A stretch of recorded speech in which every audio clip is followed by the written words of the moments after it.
دعا کے پاور کو محسوس کیجیے میرے پیارے ساتھیوں، اور دعا کے پاور کو سمجھیے کہ دعا کیا چیز ہے۔ حضرت یونس علیہ السلام نے اپنے رب کو پکارا۔ حضرت یونس علیہ السلام کی دعا کو اللہ تبارک و تعالیٰ نے قبول کیا، اور پھر حضرت ایوب علیہ السلام بیماریوں میں مبتلا ہیں، اور جذام کی بیماری ہے، اور اپنے رب کو پکارا، اور اللہ تبارک و تعالیٰ نے ان کی دعا کو قبول فرمائی، اور ان کی پریشانیوں کو اور ان کی بیماریوں کو اللہ تبارک و تعالیٰ نے دور کیا۔ میرے پیارے ساتھیوں، حضرت زکریہ علیہ السلام ہیں، بڑھاپے کی عمر میں پہنچ چکے ہیں، بڑھاپے کا عالم ہے، بال سفید ہو چکا ہے، بال پک چکے ہیں، بدن کمزور ہو چکے ہیں، جسم کمزور ہو گیا ہے، بدن میں جھریاں آ گئی ہے۔ حضرت زکریہ علیہ السلام نے اپنے رب کو پکارا۔ حضرت زکریہ نے اپنے رب کو پکارا۔ کیا پکارا؟ ذرا دعا کے الفاظ کو دیکھیے۔ دعا کے الفاظ ہیں، سورہ مریم کی آیات ہیں، پڑھتے چلے جائیے اور رومتے کھڑے ہوتے چلے جائیں گے۔ کاف ہا یا عین صاد ذکر رحمت ربک عبدہ زکریا اذ ناداہ ربہ نداء خفیا قال رب انی وہن العظم منی واشتعل الرأس شیبا ولم اکن بدعائک رب شقیا۔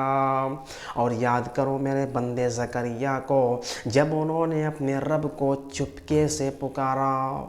اللہ تبارک و تعالیٰ کو وہ دعا بہت پسند ہے کہ جب بندہ چپکے سے پکارتا ہے، تنہائی میں کی جانے والی دعا، پرائیویٹلی اکیلے میں تنہائی میں کی جانے والی دعا اللہ تعالیٰ کو بہت زیادہ پسند ہے۔ دنیا سو رہی ہو اور ہم اللہ سے باتیں کر رہے ہیں، اس طریقے کا دعا اللہ تعالیٰ کو بہت زیادہ پسند ہے۔ میرے پیارے ساتھیوں، تو تنہائی میں دعا کی جائے، تنہائی میں کی جانے والی دعا اللہ تبارک و تعالیٰ کو بہت زیادہ پسند ہے۔ یاد کرو میرے بندے زکریا کو، جب انہوں نے اپنے رب کو چپکے سے پکارا۔ حضرت زکریا علیہ السلام اپنے رب کو چپکے سے پکارتے ہیں، رب انی وہن العظم منی، اے ہمارے پروردگار میری ہڈیاں کمزور ہو گئی ہیں، واشتعل الرأس شیبا، میرے بال پک چکے ہیں، میرے بال سفید ہو چکے ہیں، وَلَمْ أَكُنْ بِدُعَائِكَ رَبِّ شَقِيًّا، لیکن تیرے در سے میں مایوس نہیں ہوا ہوں، تیرے آگے میں نے ہاتھ پھیلانا نہیں چھوڑا، تجھ سے اولاد کا سوال کرنا میں نے نہیں چھوڑا۔ وَإِنِّي خِفْتُ الْمَوَالِيَ مِنْ وَرَائِي وَكَانَتِ امْرَأَتِي عَاقِرًا فَهَبْ لِي مِن لَّدُنْكَ وَلِيًّا، اے ہمارے پروردگار میرے بعد میرے خاندان کے لوگ اس کیریکٹر کے ہو نہ ہو جو کیریکٹر تیرے نبی زکریا کا ہے، میرے بعد میرے خاندان کے لوگ میرے اس علم کی نبوت کو سنبھال پائیں گے کہ نہ سنبھال پائیں گے، میرے بعد میرے خاندان کے لوگ میرے علم کی وراثت کو سنبھال پائیں گے کہ نہ سنبھال پائیں گے۔ اے ہمارے پروردگار مجھے ڈر ہے، اے اللہ مجھے بیٹا عطا فرما، مجھے وارث عطا فرما، مجھے وارث عطا فرما، یرثنی ویرث من آل یعقوب، جو حضرت یعقوب کی اولاد کا وارث بنے، جو میرا وارث بنے، اے اللہ مجھے بیٹا عطا فرما۔ تو حضرت زکریا نے اپنے رب کو پکارا میرے پیارے ساتھیوں۔ اور نبیوں کی وراثت مال نہیں ہوتی، نبیوں کی وراثت ان کی دینداری ہوتی ہے، نبیوں کی وراثت ان کا تقوی ہوتا ہے، نبیوں کی وراثت ان کا علم ہوتا ہے۔ اسی لیے جب حضرت فاطمہ رضی اللہ تعالیٰ عنہ حضرت ابوبکر صدیق کے پاس آئی کہ اللہ کے نبی علیہ السلام کی وراثت میں ان کا ایک باغ تھا، اللہ کے نبی علیہ السلام کے وراثت میں ایک باغ تھا، تو حضرت فاطمہ کو لگا کہ شاید وہ وراثت میں مجھے ملنا چاہیے، تو حضرت فاطمہ رضی اللہ تعالیٰ عنہ حضرت ابوبکر صدیق کے پاس آئی مانگنے کے لیے۔ تو حضرت ابوبکر صدیق نے کہا کہ اے فاطمہ، اے نبی کی بیٹی، میں نے اللہ کے نبی علیہ الصلاۃ والسلام کو فرماتے ہوئے سنا ہے کہ نحن معاشر الانبیاء لا نورث، ہم نبیوں کی وراثت مال نہیں ہوتی، ما ترک فی الصدقہ، ہم جو کچھ بھی چھوڑ کر جاتے ہیں سب صدقہ ہوتا ہے، ہم نبیوں کی وراثت ان کے رشتہ داروں میں تقسیم نہیں ہوتی اور ان کی وراثت مال نہیں ہوتی، تو جو بھی ہم چھوڑ کر جاتے ہیں سب صدقہ ہوتا ہے۔ تو اب اس بات کو صحابہ کرام کے جو گستاخ لوگ تھے ان لوگوں نے اس بات کو لعن طعن کر کے حضرت ابوبکر صدیق کے اوپر ڈال دیا کہ حضرت ابوبکر صدیق نے حضرت فاطمہ کا حق نہیں دیا، حضرت ابوبکر صدیق نے حضرت فاطمہ کا حق لے لیا، نعوذ باللہ ثم نعوذ باللہ۔ میرے پیارے ساتھیوں، ذرا غور کیجئے، اگر حضرت ابوبکر صدیق نے حضرت فاطمہ کا حق لے لیا، اگر حضرت ابوبکر صدیق نے حضرت فاطمہ کا حق مارا، تو ان کی بیٹی حضرت عائشہ بھی تو نبی کی بیوی تھی، تو اگر نبیوں کی وراثت جیسے سب کی وراثت تقسیم ہوتی ہے، اگر نبیوں کی وراثت بھی تقسیم ہوتی تو 12.5% تو نبی کی بیویوں کا بھی تھا نا، تو کیا حضرت ابوبکر صدیق نے اپنی بیوی کو بھی محروم رکھا؟ یہ پہلا سوال۔ اور دوسرا سوال کہ جب حضرت ابوبکر صدیق اتنے ہی لالچی تھے کہ وہ باغ انہوں نے حضرت فاطمہ کو نہیں دیا، تو کیا وہ باغ انہوں نے خود ہڑپ لیا؟ نعوذ باللہ ثم نعوذ باللہ۔ ارے حدیث بتاتی ہے، تاریخ بتاتی ہے کہ اس باغ کی ساری آمدنی حضرت ابوبکر صدیق نے بیت المال میں ٹرانسفر کی، اور کہ یہ نبی کا ترکہ ہے اور نبی کے ترکے میں صدقہ ہوتا ہے، وہ کسی کے پرسنل یوز میں نہیں آ سکتا، تو اس مال، اس باغ کی ساری آمدنی کو حضرت ابوبکر صدیق نے بیت المال میں ٹرانسفر کی کہ یہ نبی کا ترکہ ہے۔ یہ دوسری بات۔ اور تیسری بات کہ جب حضرت علی کا دور آیا، جب حضرت علی خلیفہ ہوئے، تو جب حضرت عمر نے اپنا حق لے لیا، حضرت عثمان غنی نے اپنا حق لے لیا، حضرت ابوبکر صدیق نے اپنا حق لے لیا، تو جب حضرت علی کا دور آیا تو حضرت علی بھی اپنا حق لے لیتے، لیکن نہیں میرے پیارے ساتھیوں، حضرت علی نے جو سچویشن تھا اس سچویشن کو برقرار رکھا، اور حضرت علی نے بھی یہ تسلیم کی کہ نہیں، حضرت ابوبکر صدیق کا فیصلہ صحیح تھا۔ تو نبیوں کی وراثت مال نہیں ہوتی، ان کی رشتہ داروں میں تقسیم نہیں ہوتی، اور اگر نبیوں کی وراثت کو مال مانتے ہو اور نبیوں کی وراثت کو مال سمجھتے ہو، تو پھر یہ بھی سمجھو کہ اللہ کا بندہ حضرت زکریہ علیہ السلام کیا ان کو یہ فکر تھی کہ میرے بعد میرے مال میرے خاندان کے لوگ لے لیں گے، میرے بعد میرے مال میرے خاندان کے لوگ ہڑپ لیں گے، میرے بعد میرے خاندان کے لوگ میرے مال کو اپنا بنا لیں گے، تو اے اللہ مجھے بیٹا عطا فرما جو میرے بعد میرے مال کو سنبھال لے، میرے بعد میرے مال کو میرا بیٹا مجھے اس مال کو دیکھ بھال کر سکے۔ نعوذ باللہ۔ میرے پیارے ساتھیوں، ذرا غور کیجیے، کتنی چھوٹی سی بات ہے۔ کیا ایک نبی کو اپنی پراپرٹی کی فکر ہو سکتی ہے؟ ایک نبی کو اپنی مال کی فکر ہو سکتی ہے؟ ایک نبی کو اپنی دولت کی فکر ہو سکتی ہے؟ نہیں میرے پیارے ساتھیوں، ایک نبی کو اپنی دینداری کی فکر ہے، ایک نبی کو اپنی تقوی کا فکر ہے، ایک نبی کو اپنا ایمان کا فکر ہے، ایک نبی کو اپنی نبوت کا فکر ہے۔ ذرا غور کیجئے، حضرت زکریہ علیہ السلام نے اپنے رب کو پکارا، اللہ تبارک و تعالیٰ نے ان کی دعا کو قبول فرما لی، ان کی دعا کو سن لیا، اور اللہ تبارک و تعالیٰ نے فرشتوں کو بھیجا۔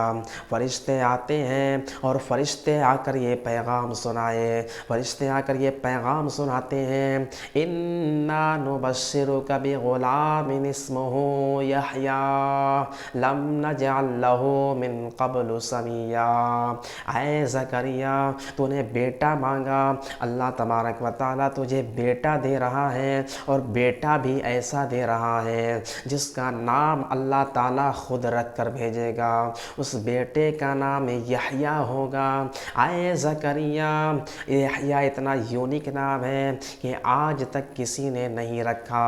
تو اس بات سے یہ پتہ چلتا ہے میرے پیارے ساتھیوں کہ آپ اپنے بچوں کا نام یونیک نام رکھ سکتے ہیں، آپ اپنے بچوں کا نام ایسا رکھ سکتے ہیں جو کسی نے نہیں رکھا، سب سے الگ نام، ایک دم یونیک نام، لیکن اس کا میننگ اور اس کا مطلب صحیح ہونا چاہیے۔ آپ یونیک نام رکھیں، کوئی دقت نہیں ہے یونیک نام رکھنے میں، آپ رکھ سکتے ہیں، لیکن مطلب اس کا میننگ اور اس کا مطلب صحیح ہونا چاہیے۔ تو دعا کے پاور کو محسوس کیجئے۔ دعا وہ چیز ہے جو امپاسبل ہے، جو پاسبل نہیں ہے اس کو بھی پاسبل بنا دیتی ہے میرے پیارے ساتھیوں۔ تو حضرت زکریا نے اپنے رب کو پکارا اور اپنے رب کو پکارا، اللہ تبارک و تعالیٰ نے ان کی دعا کو قبول فرما لی، اور اللہ تعالیٰ نے ان کو بیٹا عطا فرمایا، اور بیٹا بھی ایسا عطا فرمایا جس کا نام اللہ تبارک و تعالیٰ خود رکھا، اور اس بچے کا نام یحییٰ رکھا گیا میرے پیارے ساتھیوں۔ تو دعا کے پاور کو محسوس کیجئے۔ بدر کا میدان ہے، بدر کے میدان میں اللہ کے نبی جناب محمد رسول اللہ صلی اللہ علیہ وسلم بھی ہیں، 313 مسلمان ہیں، سامنے 1000 کا لشکر ہے، اور 313 مسلمان میں بچے بھی ہیں، بوڑھے بھی ہیں، جوان بھی ہیں، سب کے سب ہیں۔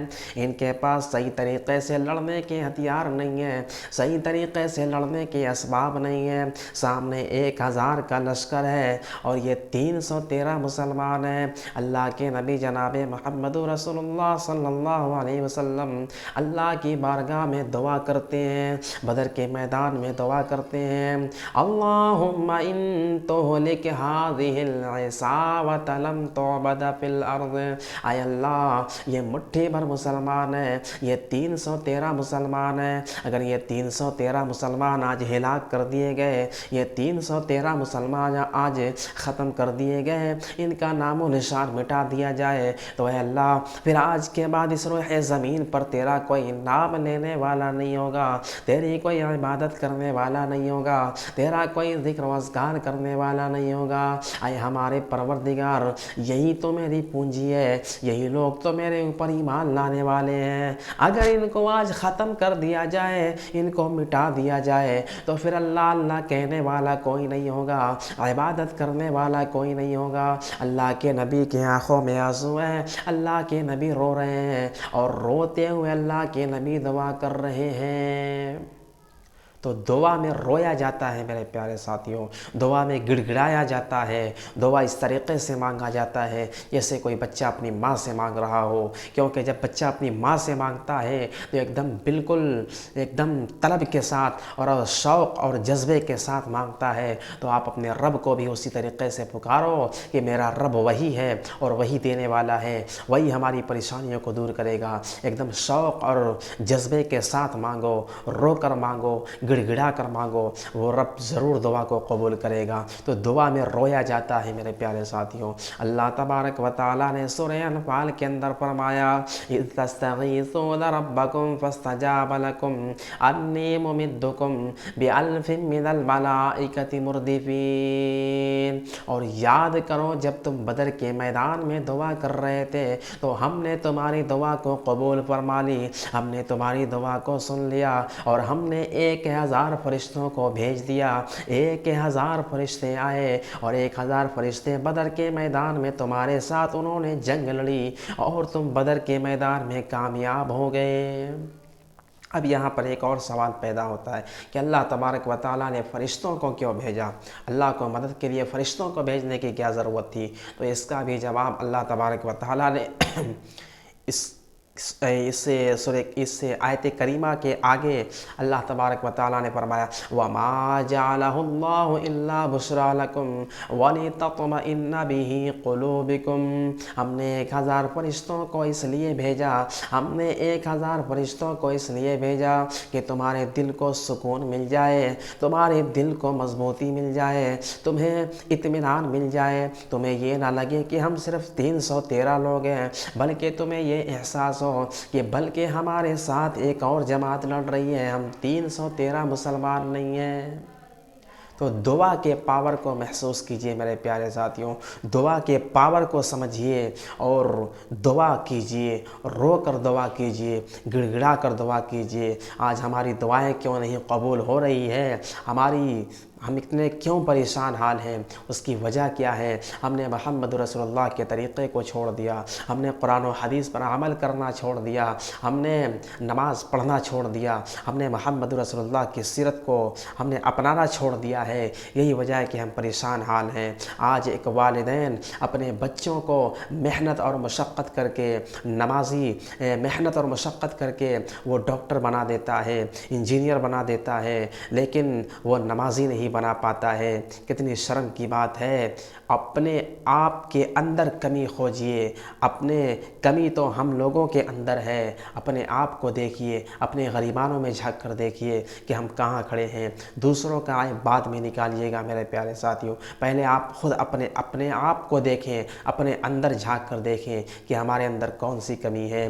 لوگ نوکریوں کو حاصل کرنے کے لیے پتہ نہیں کون کون سی کتابیں اور کیا کیا کتنی کتابیں پڑھ جاتے ہیں، لیکن رب کو راضی کرنے کے لیے اور جنت کو حاصل کرنے کے لیے ایک قرآن کی تلاوت نہیں کرتے۔ ذرا اس باپ پر تعجب آتا ہے کہ جو اپنے بچوں کو ڈاکٹر اور انجینئر اور پروفیسر بنا دے رہا ہے، کیا وہ باپ اسی محنت کی وجہ سے کیا وہ نمازی نہیں بنا سکتا؟ کیا وہ قرآن کا حافظ نہیں بنا سکتا؟ کیا وہ قرآن کا ایک عالم دین نہیں بنا سکتا؟ میرے پیارے ساتھیوں، ذرا غور کیجئے کہ ہم کہاں کھڑے ہیں اور ہم کیسے لگ رہے ہیں۔ ہم ان واقعات کے روشنی میں کہاں کھڑے ہیں اور کیسے لگ رہے ہیں۔